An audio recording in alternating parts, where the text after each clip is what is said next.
Oh, it's you. I wasn't expecting you guys today. Look who's here, Piper. No idea they were coming.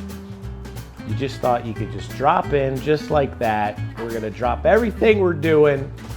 Well, you're right. Come on, Piper, let's show them around.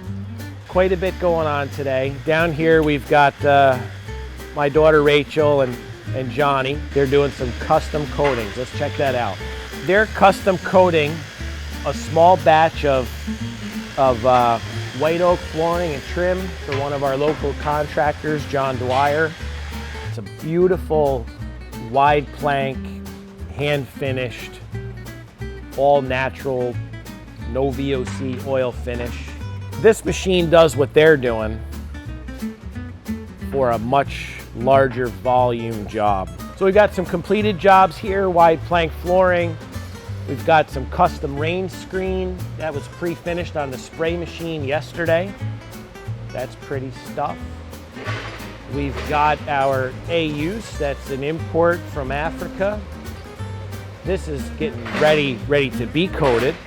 Another custom decking job. This is the floor that Ryan's prepping. It's gonna look a little awkward when he works with the machinery because he's left-handed. This board has a very distinct type of grain pattern to it. Ryan's trying to leave a remnant of the original surface as he progresses this through to produce this. This is the look we're going for. But you can see how it's coming together. Straight edges. So this is the third step of the process. Next it'll go into the molder over here. Our repeatability is perfect. So the boards will come in here. They'll run through 6 different machining sessions. And it'll come out down here. And then it's right in line for the next successive processes. So this machine here, all right, so we use orange because this is the guy's least favorite flavor of crayon. What they do with the flooring is they'll find a few defects.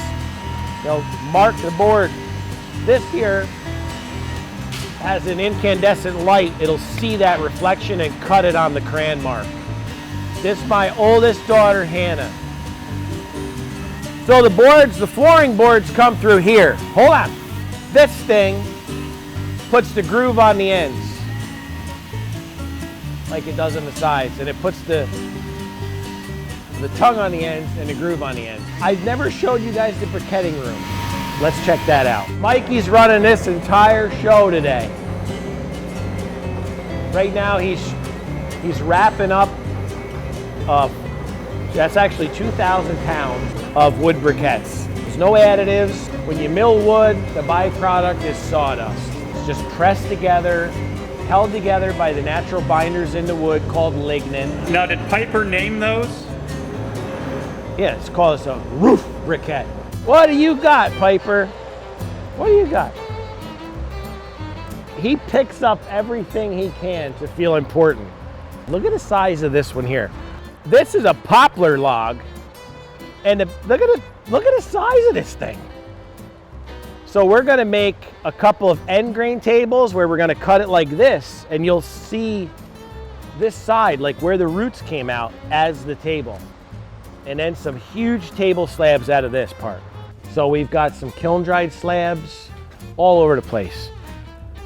Our warehouse guy, he just likes to randomly and arbitrarily, for no good reason, just move stuff around all day. So we've got all of these exterior beam skins that came from the Angelique that we're salvaging in Germany. We've got like 10,000 foot of this stuff. This is where people can see the real difference between our products, where it's not like a box store like a Home Depot and you're getting 1 foot through 3 foot lengths on custom stuff, or maybe up to 8 foot. These pieces are 16 foot long and 20 footers, and really great, beautiful pieces of wood. So people can start to see the value in their purchase when they can see the raw materials, you know. I want to know what that bike over there with the little sidecar is. That's like, this is like the corner of fun. My wife rides one, I ride the other. Her dog rides in the sidecar, Piper rides in the other sidecar.